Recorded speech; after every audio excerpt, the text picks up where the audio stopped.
부처님의 말씀. 남의 말에 휘둘리지 않는 마음의 중심. 소리에 놀라지 않는 사자처럼. 그물에 걸리지 않는 바람처럼. 흙탕물에 더럽혀지지 않는 연꽃처럼. 무소의 뿔처럼 혼자서 가라. 흔들리는 갈대와 우뚝 솟은 나무. 우리 마음을 하나의 식물에 비유해 봅시다. 어떤 마음은 연약한 갈대와 같습니다. 작은 바람에도 이리저리 심하게 흔들리고 강한 비바람이 몰아치면 금방이라도 부러질 듯 위태롭게 꺾입니다. 여기서 바람과 비는 바로 남들의 말입니다. 칭찬이라는 순풍에는 잠시 우쭐의 하늘로 솟들듯 춤을 추지만 비난이라는 역풍에는 맥없이 쓰러져 땅바닥에 나뒹굽니다. 다른 사람의 사소한 말 한마디, 무심코 던진 눈빛 하나에 온종일 마음이 지옥과 천국을 오갑니다. 나의 기쁨과 슬픔, 나의 가치와 자존감이 온전히 다른 사람의 입에 달려있는 것입니다. 이런 갈대와 같은 마음으로는 삶이라는 거친 들판에서 평온을 찾기 어렵습니다. 반면 어떤 마음은 깊고 튼튼하게 뿌리내린 거대한 나무와 같습니다. 이 나무는 잔바람의 잎사귀를 살짝 흔들어줄 뿐 거대한 줄기와 가지는 미동조차 하지 않습니다. 거센 폭풍우가 몰아쳐도 그저 묵묵히 자신의 자리를 지키며 서 있을 뿐입니다. 부러지기보다는 함께 흔들리며 폭풍을 흘려보냅니다. 이 나무에게 남들의 말은 그저 지나가는 바람일 뿐입니다. 칭찬이라는 바람에 교만해져 하늘로 뽑혀 올라가지도 않고 비난이라는 바람에 절망하여 뿌리째 뽑히지도 않습니다. 이 나무의 힘은 화려한 잎이나 가지가 아니라 보이지 않는 땅속 깊이 뻗어내린 뿌리에서 나옵니다. 이 뿌리가 바로 마음의 중심입니다. 부처님께서 말씀하신 소리에 놀라지 않는 사자의 마음, 그물에 걸리지 않는 바람의 마음이 바로 이와 같습니다. 이 글은 우리가 어떻게 갈대의 마음에서 벗어나 거목의 마음을 가꿀 수 있는지, 어떻게 내 안에 깊고 튼튼한 뿌리, 즉 흔들리지 않는 마음의 중심을 세울 수 있는지에 대한 길고 상세한 안내서입니다. 우리는 왜 남의 말에 이토록 쉽게 상처받고 휘둘리는지 그 원인을 깊이 들여다보고 말의 본질을 꿰뚫어보며 마침내 내면의 힘을 길러 어떤 말에도 평정심을 잃지 않는 단단한 마음의 주인이 되는 여정을 함께 떠나보고자 합니다. 이 여정은 단순히 외부의 소음을 차단하는 기술을 배우는 것이 아닙니다. 그것은 내 안에 가장 깊은 곳으로 들어가 진정한 나를 만나고 그 누구도 흔들 수 없는 나 자신의 주인이 되는 위대한 과정이 될 것입니다. 우리는 왜 남의 말에 흔들리는가? 마음의 지진이 일어나는 이유. 우리가 마음의 중심을 세우기 위해서는 먼저 우리의 마음이 그토록 쉽게 흔들리는지 그 근본적인 원인을 알아야 합니다. 병의 원인을 알아야 정확한 처방을 내릴 수 있듯 마음의 연약함이 어디에서 비롯되는지 이해하는 것은 단단한 마음을 만들기 위한 첫걸음입니다. 대부분의 사람들은 그 원인이 나를 비난하는 상대방이나 상처를 주는 말 그 자체에 있다고 생각하지만 불교적 지혜는 그 원인이 외부가 아닌 바로 내 안에 있다고 가르칩니다. 나라는 허상, 타인의 시선으로 만들어진 집. 우리가 나라고 믿고 있는 것은 과연 무엇일까요? 가만히 생각해 보십시오. 당신이 생각하는 나는 어떤 모습입니까? 아마도 나는 착한 사람이다. 나는 유능한 직원이다. 나는 좋은 부모다. 나는 센스가 없다. 나는 숫기가 없다와 같은 여러 가지 생각과 이미지들의 조합일 것입니다. 그런데 이 생각과 이미지들은 과연 어디에서 왔을까요? 놀랍게도 우리가 나라고 굳게 믿고 있는 정체성의 대부분은 순수한 내면에서 저절로 생겨난 것이 아니라 태어나서부터 지금까지 타인의 시선과 평가라는 거울에 비친 모습을 끌어모아 만들어진 것입니다. 어린 시절, 우리는 부모님의 거울을 통해 자신을 봅니다. 우리 아들 착하다 라는 칭찬을 들으면 나는 착한 아이구나라고 생각하고 그 기대를 저버리지 않기 위해 착한 행동을 하려고 노력합니다. 반대로 너는 왜 이렇게 산만하니? 라는 말을 자주 들으면 나는 원래 산만한 아이구나라고 스스로를 규정해버립니다. 학교에 가서는 선생님과 친구들이라는 새로운 거울을 만납니다. 시험 성적이 좋으면 나는 똑똑하구나라는 자아상이 생기고 친구들 사이에서 인기가 많으면 나는 매력적인 사람이구나라고 믿게 됩니다. 반면 따돌림을 당하거나 놀림을 받으면 나는 뭔가 문제가 있는 사람, 사랑받을 자격이 없는 사람이라는 깊은 상처와 함께 왜곡된 자아상을 갖게 됩니다. 사회에 나와서는 상사와 동료, 사회 전체의 거울에 자신을 비춥니다. 좋은 회사에 다니고 높은 연봉을 받으면 나는 성공한 사람이라는 정체성을 얻고, 그렇지 못하면 나는 실패자, 나고자라는 생각에 괴로워합니다. 이처럼 우리의 자아라는 집은 내 안에 고유한 기둥과 석가래로 지어진 것이 아니라 남들이 나를 어떻게 볼까? 라는 외부의 평가와 시선이라는 수많은 조각들을 땜질하듯 이어 붙여 만든 허술한 건축물과 같습니다. 이 집은 겉보기에는 멀쩡해 보일지 몰라도 그 기초가 내 안에 있지 않고 타인에게 있기 때문에 늘 불안정합니다. 남들의 칭찬이라는 순풍이 불어올 때는 잠시 이 집이 근사하게 보이고 안정감을 느낍니다. 당신은 정말 대단해요. 최고예요 라는 말은 이 허술한 집에 금박을 입혀주고 잠시나마 내가 정말 가치 있는 존재인 것처럼 느끼게 해줍니다. 그래서 우리는 필사적으로 칭찬을 갈구합니다. 타인의 인정이야말로 내 존재의 가치를 증명하는 유일한 수단이라고 믿기 때문입니다. 하지만 비난이나 무관심이라는 역풍이 불어오면 어떻게 될까요? 당신은 형편없어. 그것도 제대로 못해. 라는 말 한마디는 이 집의 벽을 허물고 창문을 깨뜨리는 강력한 돌멩이와 같습니다.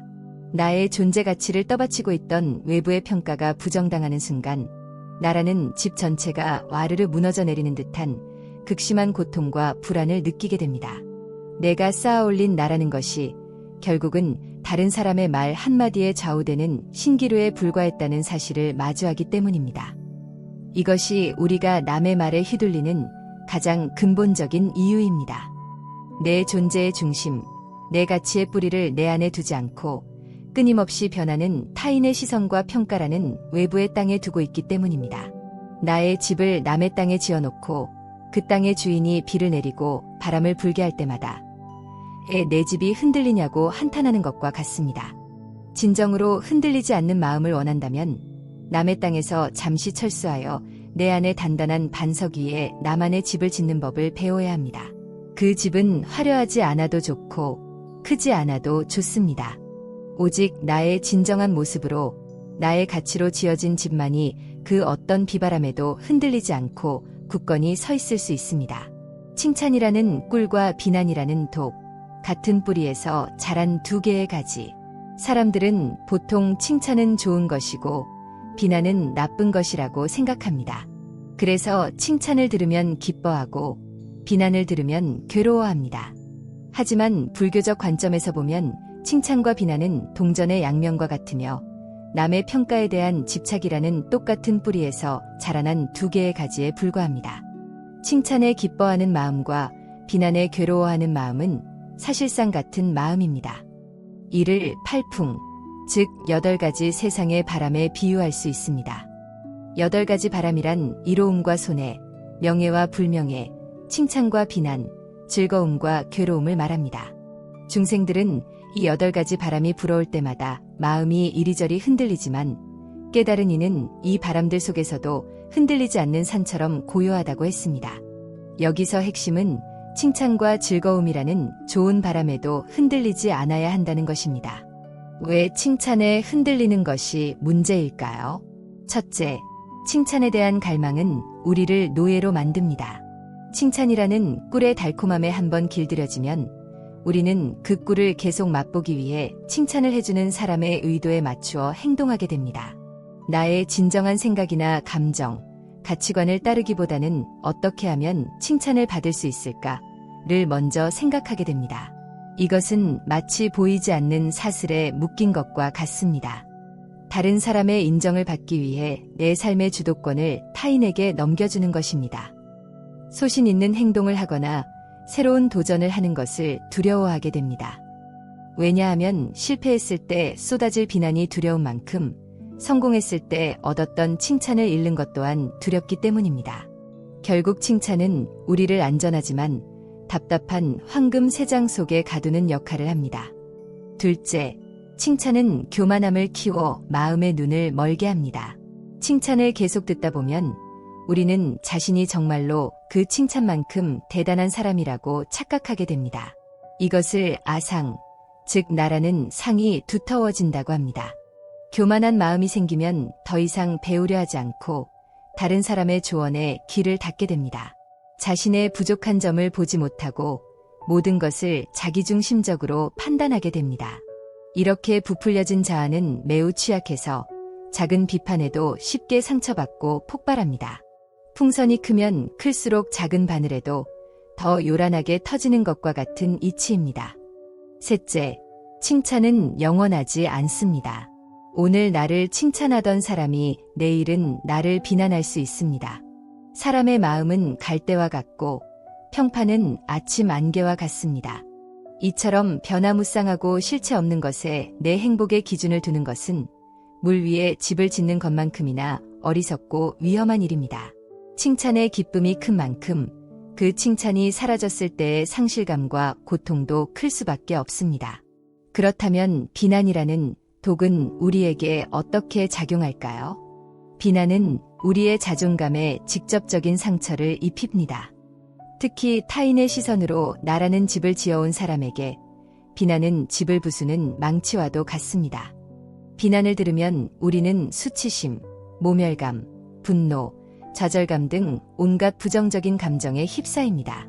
나는 역시 안 돼, 나는 쓸모없는 인간이야, 같은 자기 비하에 빠지거나 반대로 내가 뭔데 나를 판단해 라며 상대를 향한 공격심을 키우게 됩니다. 중요한 것은 칭찬에 대한 집착이 강할수록 비난에 대한 고통도 그만큼 커진다는 사실입니다. 칭찬이라는 꿀을 간절히 원하는 마음이 비난이라는 독을 더욱 치명적으로 만듭니다. 칭찬과 비난 모두 타인의 평가라는 같은 저울 위에 나를 올려놓는 행위이기 때문입니다. 저울의 한쪽이 올라가면 반대쪽은 내려가는 것이 당연한 이치입니다. 진정으로 마음의 중심을 잡는다는 것은 이 저울 자체에서 내려오는 것을 의미합니다. 칭찬이라는 말에 교만해져 붕 뜨지도 않고 비난이라는 말에 상처받아 가라앉지도 않는 것입니다. 다른 사람의 평가라는 저울이 아닌 내 안에 고유한 가치라는 단단한 땅 위에 두 발로 서는 것입니다. 칭찬을 들었을 때는 감사합니다라고 말하되 그 말에 취해 나를 잃어버리지 않고 그저 스쳐 지나가는 바람처럼 흘려보낼 수 있어야 합니다.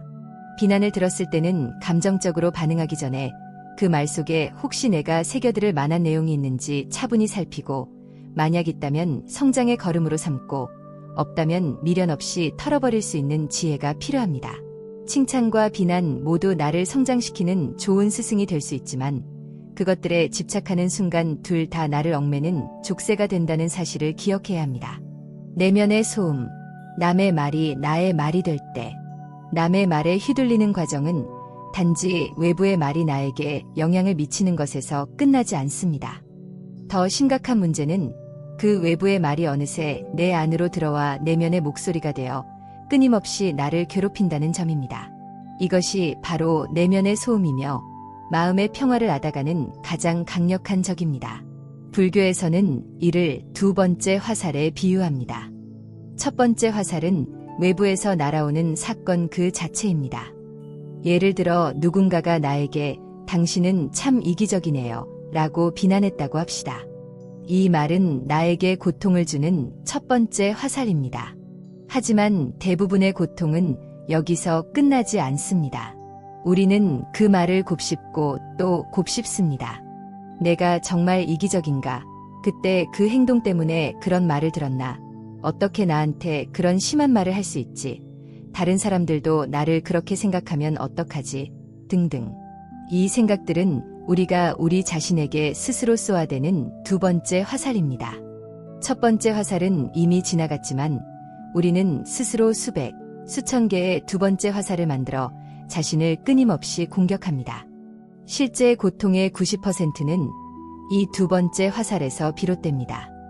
외부의 말은 한순간이지만 그것이 내면화되면 24시간 나를 따라다니는 그림자 비평가가 됩니다. 직장 상사에게 이번 보고서 엉망이네 라는 말을 들었다고 상상해 봅시다. 그 사건은 사무실에서 끝났습니다. 하지만 집으로 돌아오는 길에도 밥을 먹으면서도 잠자리에 누워서도 그 목소리가 머릿속을 떠나지 않습니다. 나는 정말 무능한가 봐. 이러다 회사에서 잘리는 거 아니야. 동료들이 나를 얼마나 비웃을까. 상사의 목소리는 어느새 나 자신의 목소리가 되어 나를 비난하고 불안하게 만듭니다. 이 내면화된 비평가는 매우 교활하고 집요합니다. 과거의 모든 실패와 실수를 증거로 들이밀며 나의 무능함을 증명하려 듭니다. 거봐, 너는 예전에도 그랬잖아. 넌 원래 그런 놈이야 라며 나를 낙인 찍습니다. 또한 아직 일어나지도 않은 미래의 실패를 생생하게 그려내며 나를 불안과 공포에 떨게 합니다. 분명히 다음 프로젝트도 망칠 거야. 모두에게 실망을 안겨주게 될 거야. 칭찬의 경우도 마찬가지입니다. 당신은 천재예요. 라는 칭찬을 들으면 그 말이 내면화되어 나는 완벽해야 해. 나는 기대를 저버리면 안 돼라는 강박적인 목소리로 변질됩니다. 이 목소리는 우리에게 끊임없이 압박을 가하며 작은 실수도 용납하지 못하게 만듭니다. 실패에 대한 두려움을 키워 새로운 도전을 가로막고 자유로운 창의성을 억누릅니다. 결국 칭찬에서 비롯된 내면의 목소리 역시 우리를 옥죄는 또 다른 형태의 소음이 되는 것입니다. 이처럼 외부의 말이 내면의 소음으로 바뀌는 순간 우리는 더 이상 그 말의 진위나 출처를 따지지 않고 무조건적으로 믿어버리는 경향이 있습니다. 남이 던진 돌멩이 하나를 주워와서 그것을 나라는 이름의 보석이라고 혹은 흉터라고 철석같이 믿고 평생을 끌어안고 사는 것과 같습니다. 그렇다면 이 끊임없는 내면의 소음에서 어떻게 벗어날 수 있을까요? 첫 번째 단계는 이 소음의 정체를 알아차리는 것입니다. 내 머릿속에서 울리는 비판과 불안의 목소리가 나의 진짜 생각이 아니라 과거에 누군가에게 들었던 말이 메아리처럼 반복되는 내면화된 남의 말이라는 사실을 인지하는 것입니다.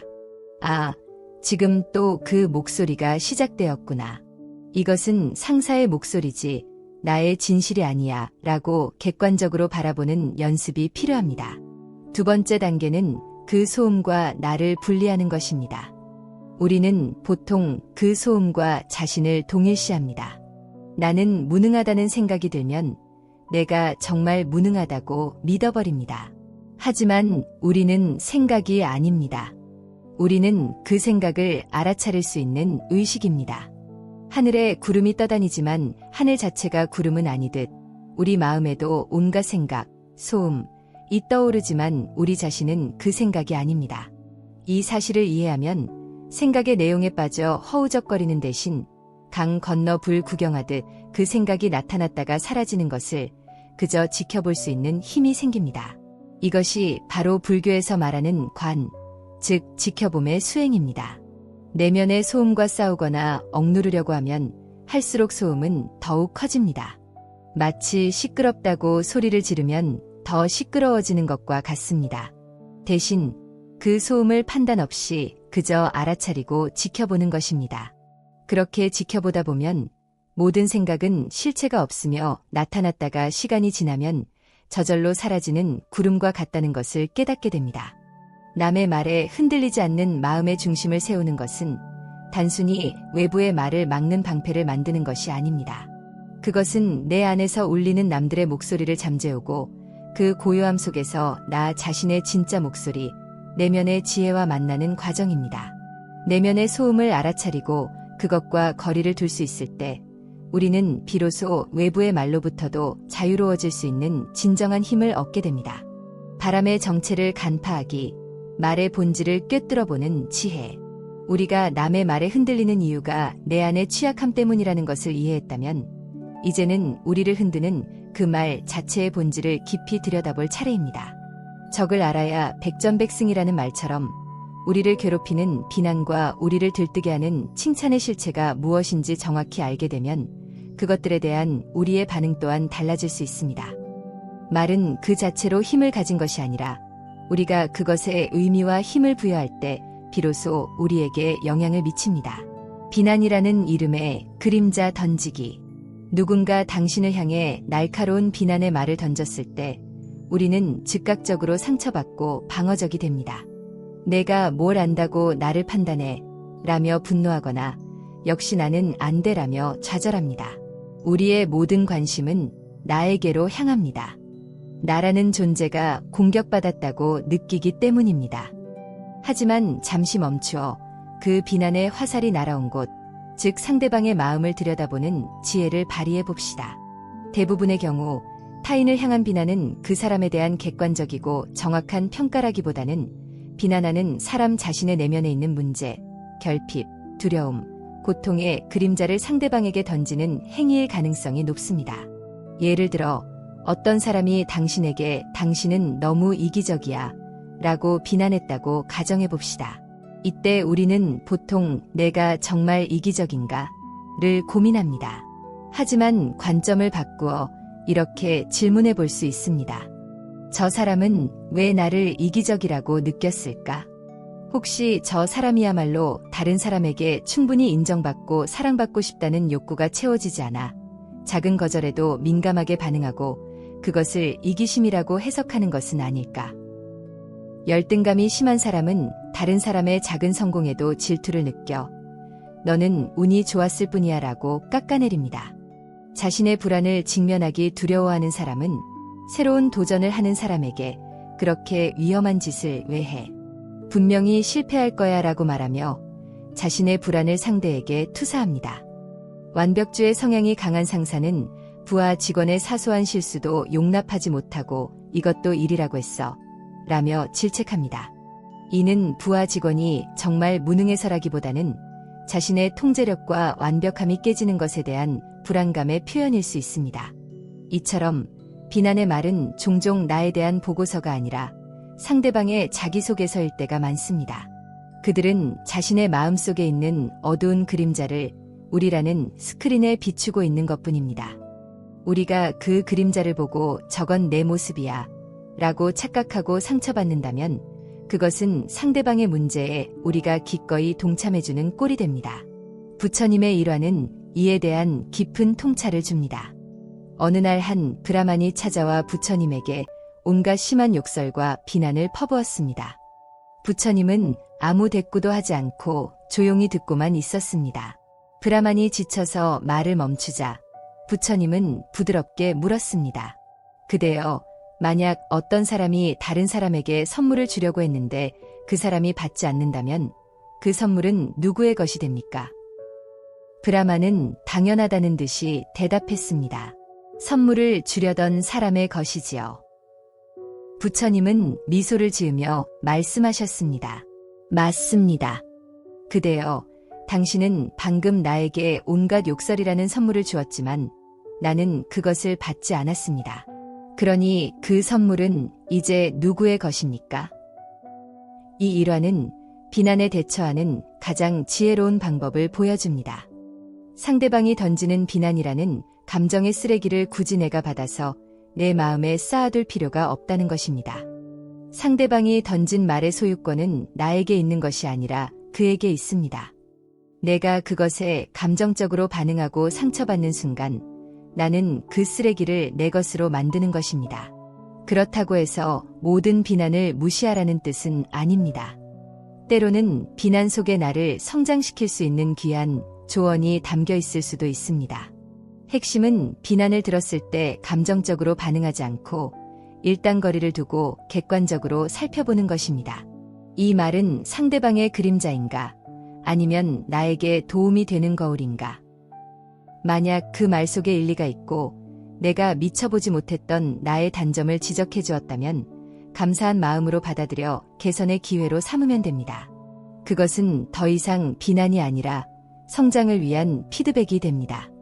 하지만 만약 그 말이 상대방의 감정적인 투사에 불과하다면 우리는 저 사람은 지금 자신의 문제 때문에 힘들어하는구나 라고 연민의 마음을 가지고 그 말을 조용히 돌려주면 됩니다.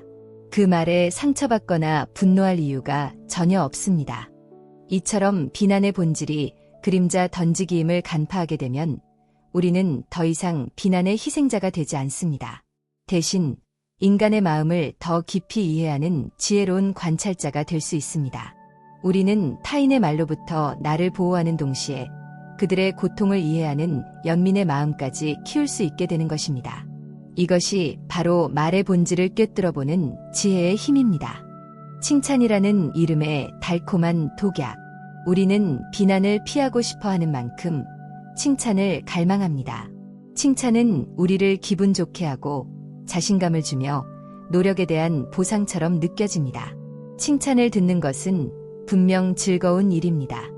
하지만 칭찬의 이면에 숨겨진 미묘한 위험을 이해하지 못하면 칭찬은 우리를 성장시키는 자양분이 아니라 우리의 자유를 옭아매는 달콤한 독약이 될 수 있습니다. 왜 칭찬이 독약이 될 수 있을까요? 첫째, 칭찬은 기대라는 보이지 않는 감옥을 만듭니다. 누군가에게 당신은 정말 그림을 잘 그리네요. 천재 같아요. 라는 칭찬을 들었다고 합시다. 그 순간은 기쁘지만 다음 그림을 그릴 때 우리는 어떤 마음이 될까요? 이번에도 천재 같다는 소리를 들어야 할 텐데 저번보다 못 그리면 실망하겠지 라는 부담감과 압박감에 시달리게 됩니다.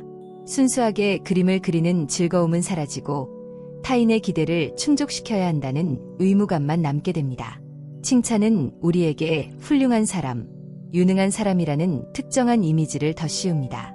그리고 우리는 그 이미지를 유지하기 위해 끊임없이 애쓰게 됩니다. 새로운 시도나 도전을 하기보다는 이미 칭찬을 받았던 안전한 영역에만 머무르려고 합니다. 실패가 두려워지기 때문입니다. 실패는 단지 실패로 끝나는 것이 아니라 내가 쌓아올린 훌륭한 사람이라는 이미지를 무너뜨리고 나를 칭찬했던 사람들을 실망시키는 일이 되기 때문입니다. 결국 칭찬은 우리의 잠재력과 창의성을 가두는 예쁜 새장이 되어버립니다. 둘째, 칭찬에 대한 의존은 우리를 불안하게 만듭니다. 칭찬을 통해 자신의 가치를 확인하는 것에 익숙해지면 칭찬이 없을 때 우리는 극심한 불안과 공허함을 느끼게 됩니다. 마치 마약처럼 더 강한 칭찬, 더 많은 인정을 받아야만 안심할 수 있게 됩니다. 나의 행복과 자존감이 온전히 타인의 입에 달려있는 것입니다. 오늘 나를 칭찬하던 사람들이 내일 침묵하거나 다른 사람을 칭찬하기 시작하면 우리는 버림받은 듯한 느낌과 함께 자신의 가치를 의심하게 됩니다. 칭찬이라는 외부의 연료가 공급되지 않으면 스스로는 빛을 낼 수 없는 존재가 되어버리는 것입니다. 셋째, 칭찬은 진정한 자기 성찰을 방해합니다. 계속해서 칭찬만 듣다 보면 우리는 자신의 부족한 점이나 개선해야 할 부분을 보지 못하게 됩니다. 교만함에 빠져 더 이상 배우려고 하지 않게 되고 현실에 안주하게 됩니다. 쓴 약이 몸에 좋다는 말처럼 때로는 우리를 불편하게 하는 건설적인 비판이 성장에 더 큰 도움이 될 수 있습니다. 하지만 칭찬이라는 달콤함에만 길들여지면 우리는 쓴 약을 거부하고 자신의 성장을 멈추게 됩니다. 그렇다면 칭찬을 어떻게 대해야 할까요? 칭찬을 무조건 거부하거나 의심하라는 말이 아닙니다. 칭찬을 들었을 때 우리는 그것을 즐겁게 받아들이되 몇 가지를 마음속으로 점검해 볼 필요가 있습니다. 첫째, 칭찬의 내용과 나 자신을 분리하는 연습을 해야 합니다. 당신의 보고서는 정말 훌륭했어요 라는 칭찬을 들었을 때 내가 훌륭한 사람이다라고 생각하는 대신 내가 이번에 만든 보고서가 좋은 평가를 받았구나. 나의 노력이 좋은 결과로 이어졌구나라고 구체적인 행위에 초점을 맞추는 것입니다. 이렇게 하면 칭찬으로 인해 자아가 불필요하게 팽창하는 것을 막을 수 있습니다. 둘째, 칭찬을 해준 사람의 의도와 마음에 감사함을 표현하되 그 칭찬에 나의 가치를 의존하지 않겠다고 마음속으로 다짐하는 것입니다. 좋게 봐주셔서 감사합니다. 덕분에 힘이 나네요. 라고 감사를 표하는 것으로 충분합니다.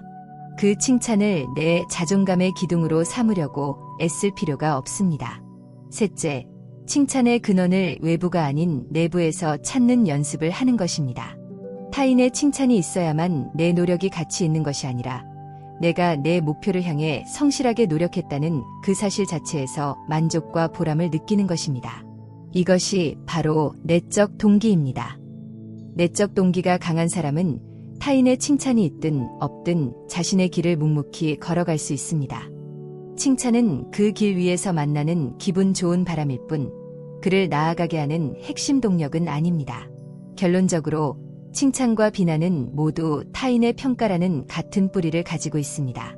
비난이라는 독을 두려워하는 마음은 결국 칭찬이라는 꿀을 갈망하는 마음과 연결되어 있습니다. 진정한 마음의 자유는 이 둘 모두로부터 자유로워지는 것입니다.